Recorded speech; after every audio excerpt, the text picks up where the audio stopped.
Assalamualaikum warahmatullahi wabarakatuh.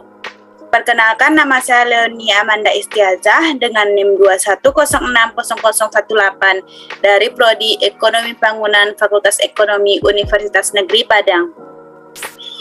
Baiklah, pada video kali ini saya akan menjelaskan tentang business plan. Yang pertama, pengusulan dan merek usaha. Nama pengusul yaitu saya sendiri, Leonie Amanda Istiazah. Merek usaha yang saya berikan yaitu My Skincare. Kategori bisnis yang saya geluti yaitu kosmetik. Yang kedua yaitu kita membahas tentang tujuan mulia. Yang pertama, hal mulia apa yang ditawarkan? Yaitu hal mulianya berupa skincare. Skincare ini bermanfaat untuk merawat wajah mau cewek ataupun cowok. Skincare terdiri dari toner, facial wash, suncare, sunblock, masker, dan masih banyak lainnya. 2. Pemicu hal mulia tersebut yaitu untuk mendirikan bisnis ini karena masih banyak keluhan yang disampaikan oleh masyarakat mengenai wajah mereka, mulai dari wajah yang berjerawat, wajah yang kusam, dan masih banyak lainnya.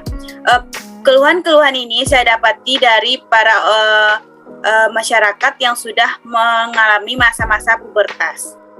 Yang ketiga yaitu jenis usaha yang dijalani. Jenis usaha ini adalah jenis usaha yang bergerak di bidang kosmetik atau kesehatan wajah. Yang keempat yaitu target omset dan net profit. Target permintaan produk yaitu untuk para remaja yang sudah mengalami pubertas, tidak hanya untuk para remaja, tetapi orang dewasa pun bisa memakainya. Yang kedua yaitu target omset profit. Target omsetnya kita yaitu 5 juta per bulan dengan profit 2.500.000 per bulan. Yang ketiga kita membahas tentang pelanggan. Yang pertama, jelaskan segmen strategi dan positioning dalam usaha. Yang pertama, statement, yaitu dilakukan agar dapat menyelesaikan pendekatan untuk melalui kebutuhan masing-masing individu dengan cara yang lebih efektif dibandingkan hanya menggunakan satu pendekatan untuk semua pelanggan. Untuk melakukan segmen pasar menggunakan pendekatan yaitu yang pertama menggunakan pendekatan psikografis, yaitu berdasarkan kepribadian, nilai-nilai dan gaya hidup masyarakat. Yang kedua yaitu pendekatan perilaku, mendasarkan segmen pasar dengan mengelompokkan orang-orang berdasarkan cara menggunakan produk, loyalitas akan produk, dan manfaat yang mereka cari.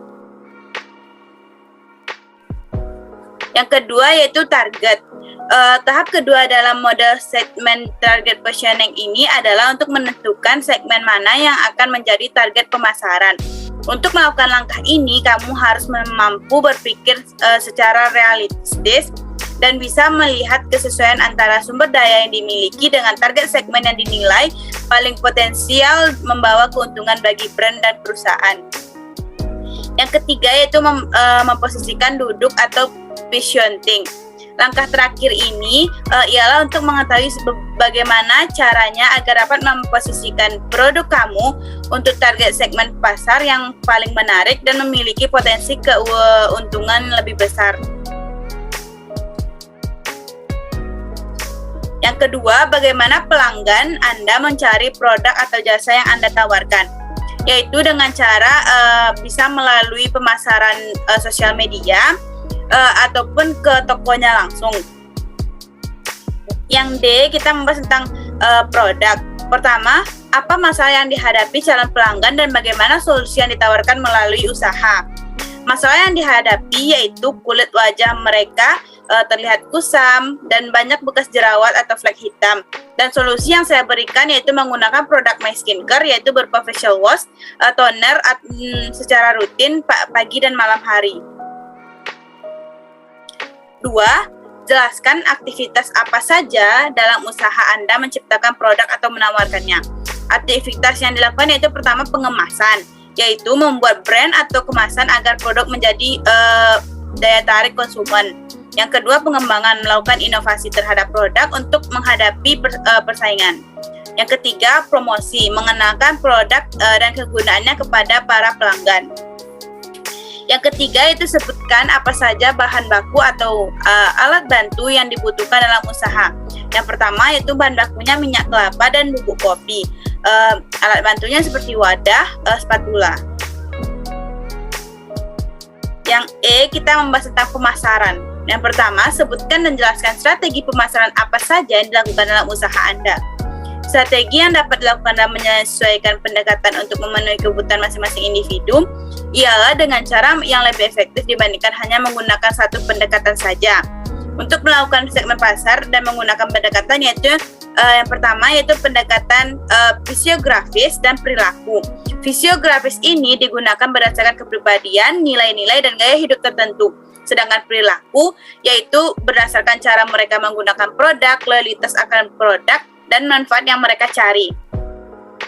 Yang kedua, bagaimana strategi Anda menangani komplain dari pelanggan, yaitu dengan cara mendengarkan terlebih dahulu komplain apa saja dari pelanggan tersebut dan menggunakan strategi perilaku yang menjelaskan kembali bagaimana cara menggunakan produk tersebut dan berapa lama produk tersebut akan berpengaruh setelah digunakan. Karena skincare ini tidak instan, pasti akan ada waktunya untuk mereka akan terlihat efeknya di wajah. 3. Sebutkan dengan spesifik mitra usaha Anda dalam menjalankan usaha. Mitra usaha adalah jalinan dalam melakukan sebuah usaha kerja sama untuk mencapai suatu tujuan berdasarkan pada suatu kesepakatan dan peran masing-masing. Mitra usaha merupakan salah satu hal yang dapat menentukan kesuksesan atau keberhasilan usaha. Mitra usaha yang saya pakai adalah mitra usaha yang bergerak di bidang online. Karena pada zaman sekarang ini pengaruh dari gadget sangatlah penting dalam membangun suatu usaha online. Yang keempat, jelaskan apa saja peran yang dilakukan mitra usaha Anda. Yang pertama, perannya mitra usaha membangun perusahaan.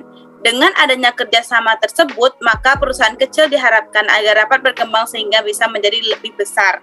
Yang kedua, hubungan mitra usaha untuk pertumbuhan ekonomi.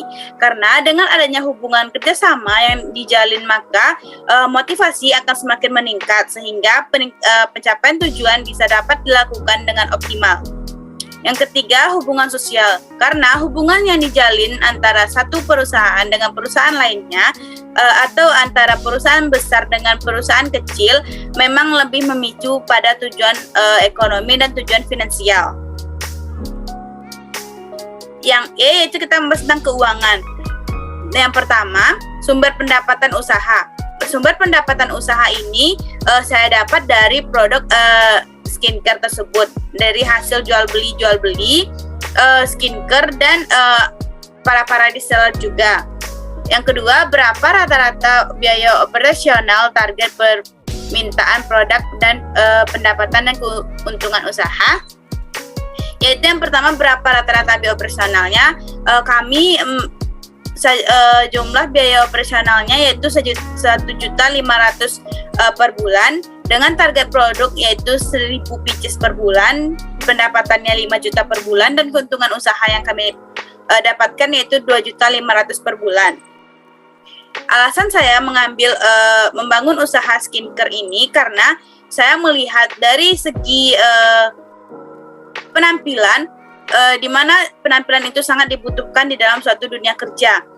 Maka orang akan sangat berbondong-bondong untuk memperbaiki penampilannya agar bisa mendapatkan pekerjaan yang lebih efektif. Maka skincare lah salah satunya untuk memperbaiki penampilan tersebut.